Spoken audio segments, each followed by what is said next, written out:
Come see us on tour in Dallas, Austin, Baltimore, Hartford, Connecticut, Syracuse, New York, Atlantic City, Levittown, Cohoes, and Providence, Rhode Island. Go to jimmydore.com for the link for the cheapest tickets. So Trump said yesterday, I think, that he wants details provided about his 2 assassination attempts. President Trump said he wants the Secret Service to provide him with information about the 2 attempts on his life last year, including details about both suspects, Ryan Routh and Thomas Matthew Crooks. I'm entitled to know.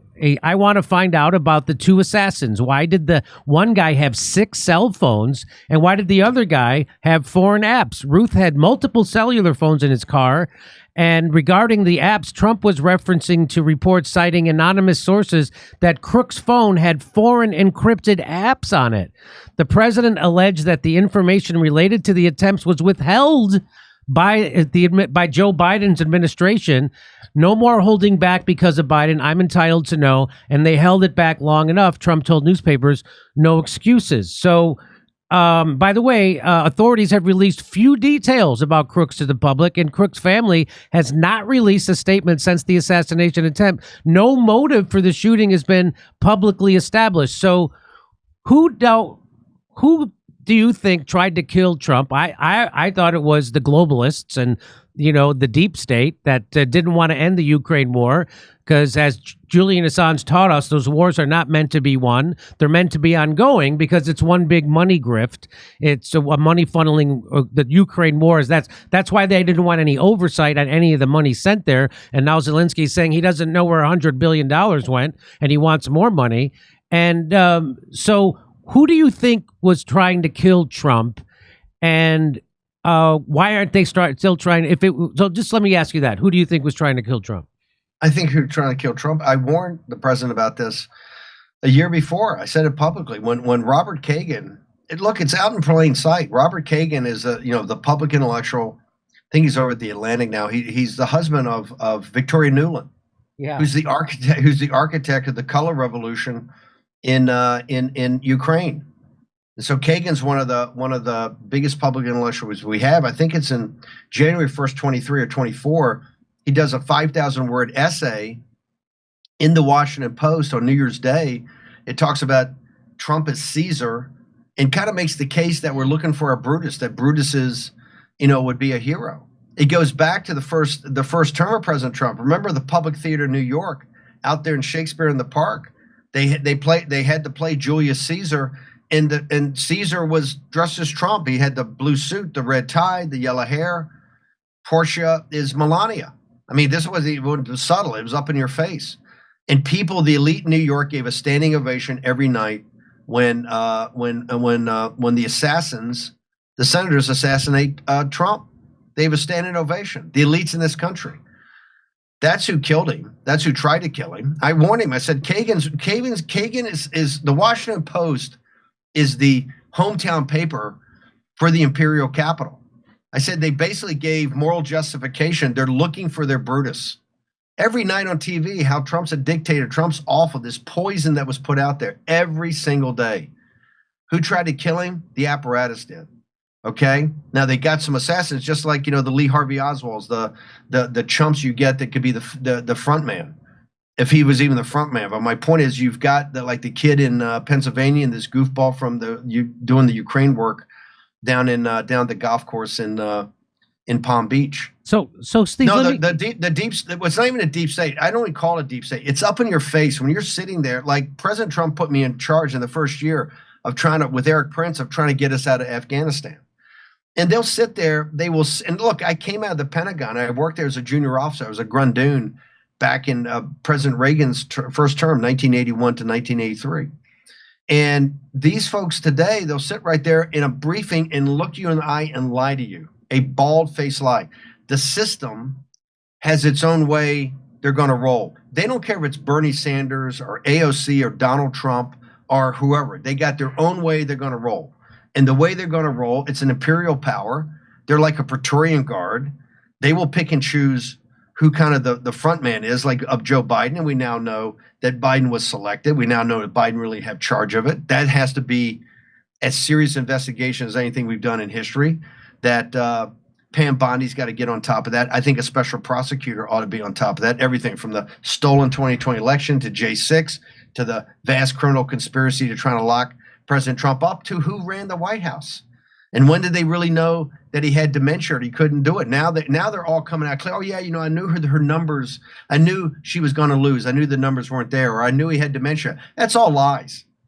Up until 10 or 11 o'clock that night, you didn't hear any of these people saying that. They weren't saying it at all. That night before and the morning of, they're sitting there talking and, how Kamala's going to win, the university's going to turn out, the urban areas are going to turn out. Joe Biden, Joe Biden's there to support her, right? All of you never heard any of this until Trump blew her out. And so that all has to be investigated. But I think it's very dear. This is why what Elon's doing, and I don't agree with Elon on a lot of stuff, but this kind of armor-piercing shell that is Doge, right? That is Doge is getting to the heart, I think, of a lot of things in the administrative state. The next thing it has to do is the deep state. When I say the deep state, that's this interlocking between parts of the Defense Department, parts of the FBI, parts of the Justice Department, parts of DHS, parts of CIA, and other elements in DNI. Those interlocking groups have this kind of permanent Praetorian Guard that they run the American empire. They run the hegemon. And so why did they? As soon as Afghanistan and Iraq's over, they'll figure out how to get you in Ukraine, and that'll be the next money. That'll be the next cash cow until they figure out something else. And so exactly. So why so they had 5,000 FBI agents trying to dismantle MAGA, right? They had 92 felony indictments against Donald Trump. They did all these, and a lot of people say that the 2020 election was not on the up and up. So why would the FBI go from having 5,000 people trying to dismantle MAGA and all the lawfare against Donald Trump? Why would they just roll over and allow him to become president? Why would the deep state allow? That's the part I can't understand. Why would they allow him to become president? Well, think about it. They tried every lawsuit, put him in, 92 indictments on many different locations, run up time and money and the agony and the kind of anxiety you have.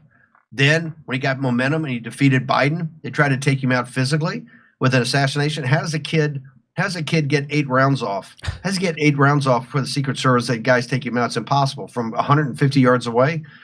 The places, when I was in the White House, the Secret Service, you're hermetically sealed. And you got drones all over the place. You got a command center. It's just inconceivable that was not an inside job. It's just inconceivable. Just knowing what the no doubt how the apparatus is. So how did they do it? They underestimated. They didn't realize that we could dig out these kind of votes. It was divine providence. Look.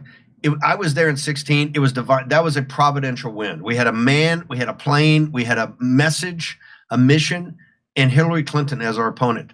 And we pulled that out at the very 11th hour. That went down to the wire. President Trump wanted. Remember, I thought I did a great job in 2016. We got 63.5 million votes. In 2020, the brother got 74 million votes. And I know the politics of this country pretty well. And I go, wow. Where did he pick up another almost 11 million votes? It's amazing. So, but it was providential also that we had that stolen, because I don't think people in this country, this is why so many people that were formerly on the left and people who are formerly hard right are now talking together. This is why Bobby Kennedy's getting approved in Trump's cabinet tonight. This is why Tulsi Gabbard, a progressive congressman, is now head of DNI. This is why you're seeing more and more populists. People like Fetterman that we can work with, people like Ro Khanna that we could work with. You're seeing a whole new reevaluation of politics. Nicole Shanahan, who's a super progressive out in Silicon Valley, is now one of the leaders of the Make America Healthy Again. You're seeing a reformulation and kind of this fourth turning of American politics. We caught them unaware.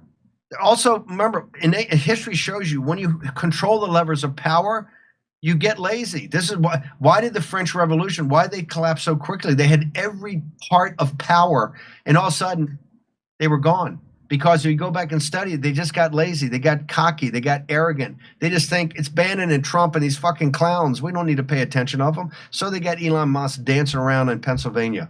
We're not worried about it. We'll shut it down. We'll figure out how to shut this thing down. And guess what? It didn't happen. And that came from years of people working, little guys. Not just the precinct strategy to have Trump's back and rebuild and get little victories so we can get some momentum, but it also the hundreds of thousands of people that we trained up on election fraud. There was not a counting table in this country that didn't have MAGA people in there counting those votes this time. We were fully trained up and 100%, basically 100% full. That was a grassroots outpouring for Trump. And look, the deep state, but they're far from finished. Don't think they're just going to sit there. They didn't toss us the keys in 2016. They haven't really tossed us the keys right now. That's why you're seeing such high drama in D.C. And that's why I think Elon Musk particularly upsets him about some of the stuff he's got these young Doge guys doing in these different departments and agencies. And Elon, I think, would be the first to admit he hasn't gotten into the deep state part of it. That's why I keep saying, hey, brother, I'm glad you're doing education. I'm glad. Look, USAID has been something that people worked on for years. That's a slush fund for the CIA and a slush fund for nefarious activities. People have known that.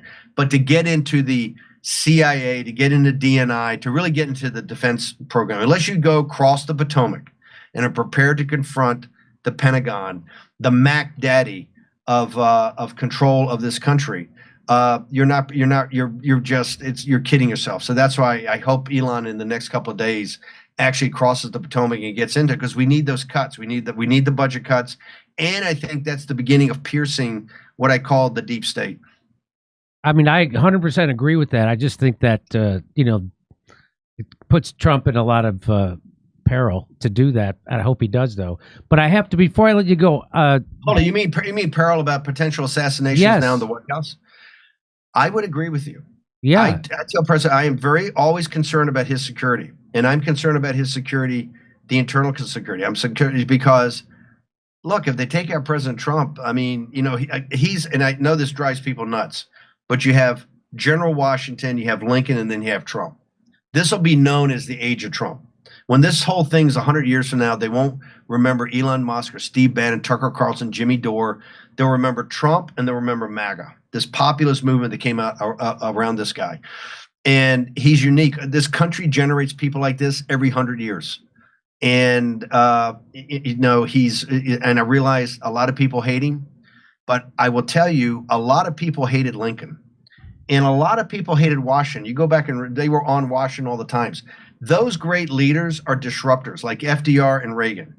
During the time they're there, they're enormously controversial. It's only later, after they've powered through things, right? That they've become an armor-piercing shell to the system, or they've given the system blunt force trauma. Only later, as the country's gone to the next level, in the kind of looking back in history, are they looked as kind of unifiers. At the time, Lincoln was not a unifier at all. Washington, to a large extent, was not a unifier. Remember, only about a third of the country actually fought in the Revolution. And General Washington's great claim, besides what he did as president, his greatest claim was a general field commander for 8 years in a ragtag army to hold that together against a third of the country that were Tories and a third of the country who didn't give a fuck, were going to play both sides against the middle. He was a disruptor. Lincoln's a disruptor. Trump's a disruptor. In history, we look at General Washington as the father of our country. We look at Lincoln as the second American Revolution that really gave us a new republic, right? Without indentured servitude or the bonds of slavery. And we're going to look at Trump as the same way. He's taken this country if he makes it through. But I'm concerned. I agree with you. I'm always concerned about his health and his safety. Come see us on tour in Dallas, Austin, Baltimore, Hartford, Connecticut, Syracuse, New York, Atlantic City, Levittown, Cohost, and Providence, Rhode Island. Go to jimmydore.com for the link for the cheapest tickets.